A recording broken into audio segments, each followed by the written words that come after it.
Une petite vidéo pour expliquer un petit peu le principe du pantographe et le modéliser sous Unix. Pour ça on va créer un sketch, on va prendre un plan n'importe lequel, voilà. Ensuite on va désactiver les contraintes de dimension automatique pour pas avoir de problème. Ensuite on va tracer des droites, une première droite. Je reste sur l'outil droite, je prends mon point extrême, je vais cliquer pour créer une autre droite. Je fais bien attention de ne pas avoir un attachement automatique, comme par exemple signalé par des pointillés entre deux traits. Je fais le troisième droite. Je fais bien attention de ne pas être accroché comme vous pouvez le voir. La petite astuce pour ne pas être accroché jamais, en fait, c'est d'appuyer sur la touche Alt en même temps. Et je termine par le quatrième côté. Voilà. Donc, maintenant, j'ai 4 droites dont les sommets sont liés et les sommets sont coïncidents. Je peux le déplacer dans toutes les directions, je vais modifier l'angle, la dimension, mais tous mes sommets vont rester liés les uns aux autres.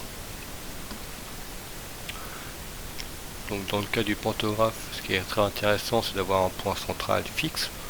Donc je clique sur mon point, je le sélectionne et je lui demande qu'il soit fixe. De cette manière, tous mes points bougent comme tout à l'heure, aussi bien en dimension, en angle, mais le sommet du bas en fait que j'ai désigné lui est fixe. Maintenant je vais mettre tout le monde à la même longueur avec la contrainte égale segment.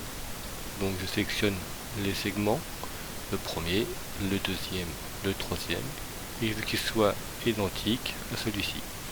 Maintenant toutes mes droites, tous mes segments ont la même dimension. S'il y en a une qui évolue, les autres dimensions évoluent également. De manière à avoir à chaque fois 4 segments de longueur identique.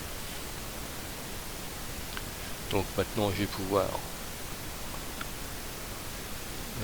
je vais mettre plutôt les segments qui vont correspondre au bras. Donc soit je trace dans le vide ou je repars d'un sommet.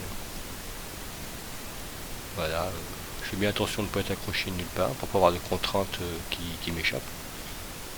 Voilà, je le positionne un petit peu comme je veux.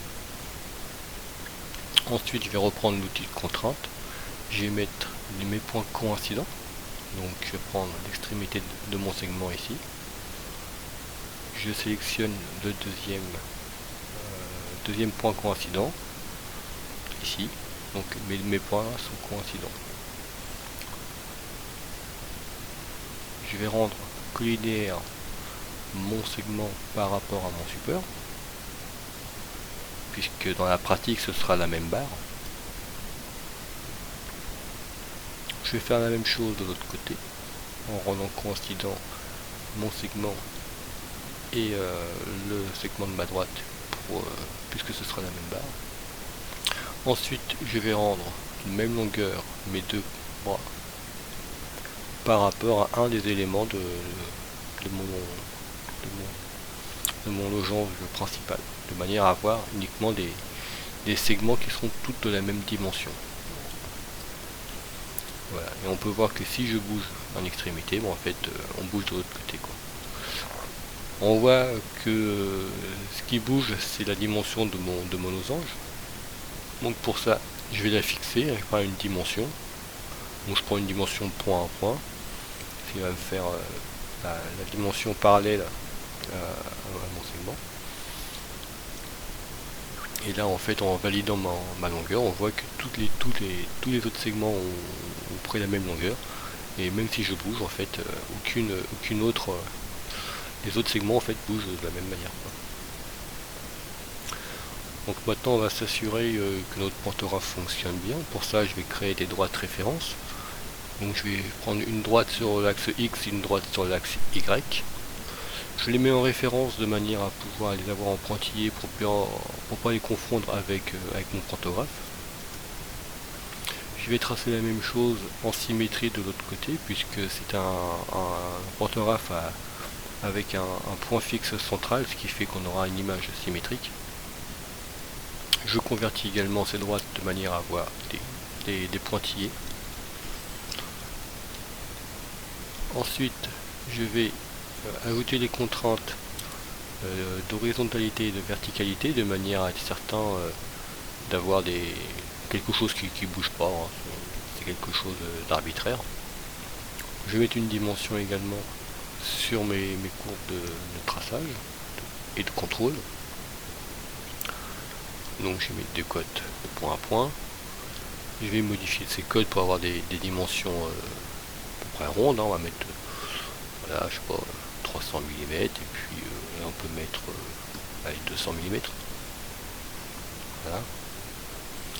Donc comme notre pantographe est censé être à l'échelle 1, en fait, je vais m'assurer que mes dimensions de contrôle soient de la même distance. Avant ça, je vais positionner ma pièce à copier. Donc je vais mettre de distance par rapport au point central X et Y, ce qui me permet de positionner ma pièce à copier.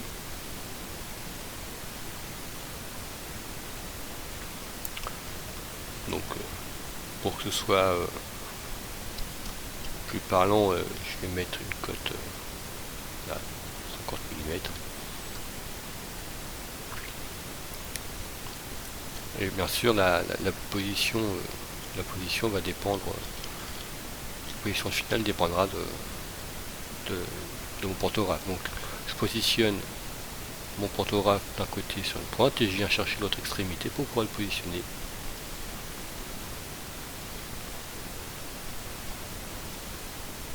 Là j'ai fait une erreur, hein. J'ai gardé les contraintes automatiques, ce qui fait que quand j'ai amené le point sur le point coïncident, en fait, automatiquement NX a vu cette contrainte et il l'a appliquée. Moi ça ne m'intéresse pas, je veux pas que mes points soient identiques, donc je décoche ma contrainte automatique, ce qui fait que je peux venir positionner de nouveau ma pointe de pantographe, et ce coup-ci en fait elle est encore libre. Je peux la bouger comme je veux, ce qui peut, voilà, je peux m'assurer que mon pantographe fonctionne correctement. Maintenant c'est pas très précis, puisque en fait moi j'aimerais bien pouvoir avoir un guide. Donc je vais utiliser la fonction point sur curve. Cette fonction me permet de m'assurer que ce point restera toujours sur cette droite.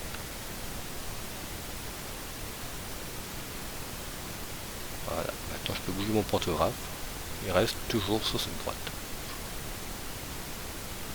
Donc si je me mets à une extrémité du pantographe, on voit que ça pointe également. Et la même chose, hein, de cette manière on peut s'assurer que sur X, le déplacement est vraiment symétrique de part et d'autre. On peut faire la même vérification sur le point Y, mais là en fait je suis bloqué puisque j'ai demandé qu'il soit bloqué sur ma pointe à droite. Donc je sélectionne mon point. Donc la contrainte point sur curve, je la désactive. Je peux de nouveau bouger où est-ce que je veux. Et là je vais remettre une contrainte de point sur une curve. Je vais prendre le point extrême. Je vais le mettre sur ma droite verticale. Je valide. Et là je peux pareil, je peux bouger mon point de pantographe suivant l'axe Y. Et on s'assure que le déplacement est bien répercuté de l'autre côté du pantographe. Bon, alors après là il y a un petit bug à mon avis, j'arrive pas à me décrocher, c'est pas grave. Je vais aller chercher le point de l'autre côté, mon pantographe, hein, un point peut piloter l'autre. Je peux le modifier comme je veux. Et voilà, je me suis bien assuré que mon pantographe a des déplacements symétriques de part et d'autre du point central.